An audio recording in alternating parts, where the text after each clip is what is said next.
Good morning. From healthcare to immigration and tax reform, there are important and divisive debates happening in our nation's capital. But will those debates lead to actual progress? Joining us this morning to discuss, Congresswoman Pramila Jayapal. Good to see you here. Good to see you in Washington. Too. Thank you. Are things as bad as they seem? And I hate to put it that way, but when we watch the news and, or on the news, things seem so hyper-partisan that I wonder, can anything actually get done? Is it that bad when you're there? It is, in the sense that on these big issues like immigration, tax reform, healthcare, it is extremely partisan. And, the Democrats have not been invited into most of the conversations around any of these issues.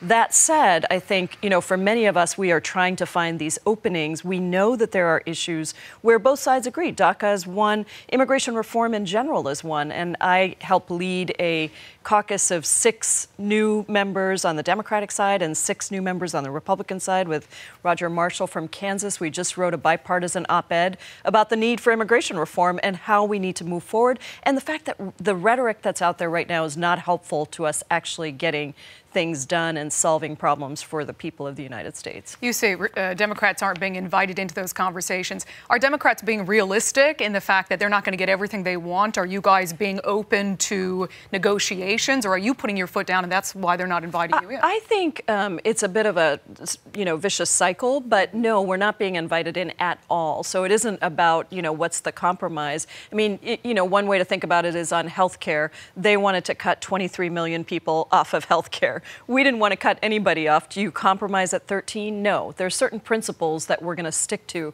But I think the reality is that, we've been ready to work on DACA, on immigration reform. And in fact, on DACA, the president said, agreed with Nancy Pelosi and Chuck Schumer that we should bring forward the DREAM Act. Now they've come out with a set of immigration principles that are absolute non-starters, not possible for us to even negotiate on that. I want to get more into DACA because as an immigrant yourself, I know that immigration is an issue that you're passionate about.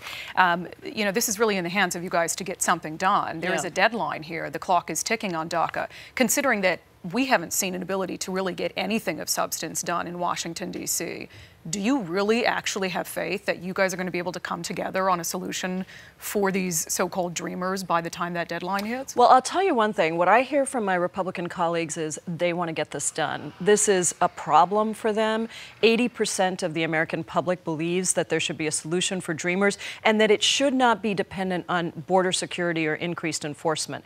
The polling is off the charts on this, including for Republican voters and actually even Trump voters. So this is an issue that we were starting to make some progress on. I think everybody had thought that we would be bringing forward some sort of a DREAM Act. There would have to be some sort of, discussion about what that included. But people understand that, these young people are in a different category. And what's happened now is with the White House principles on immigration, that has now expanded it much beyond the dreamers. And that's where everything starts to break down. So if you start to look at, sanctuary cities and cutting legal migration and all kinds of other things that are in that proposal, it's not going to go anywhere. So we're going to have to take many steps backwards, step away from Stephen Miller, and have the president have to weigh in and say, you got to get this done. Well, and you realize as Democrats that in order to save these dreamers, who, you're right, Republicans and Democrats seem to be on a consensus that they came here through no fault of their own. This is the only country that many of them know. But you guys realize that you are going to have to make some concessions to Republicans to be able to save those dreamers.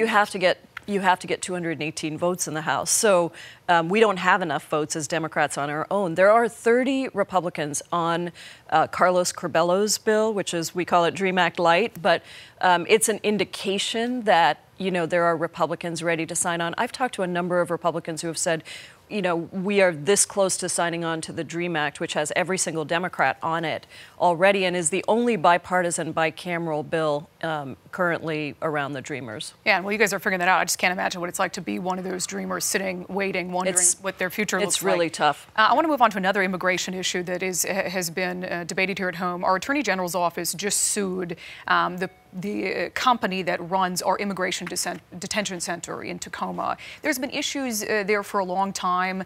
The lawsuit is over accusations that these immigrants who are being detained there are basically being forced to do labor that should be hired out for chips and for candy. Sometimes they're paid like $1 a day.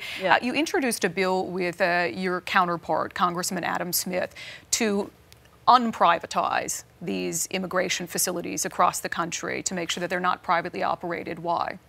Well, I've been working on this for over a decade. I actually did a report when I was at One America on human rights abuses in the detention centers. 2/3 of our detention centers are now operated by private corporations whose main goal is to make profit. And so what we're seeing is a decrease in transparency and accountability. We are seeing things like what Bob Ferguson is suing the Tacoma Detention Center for. Work for chips.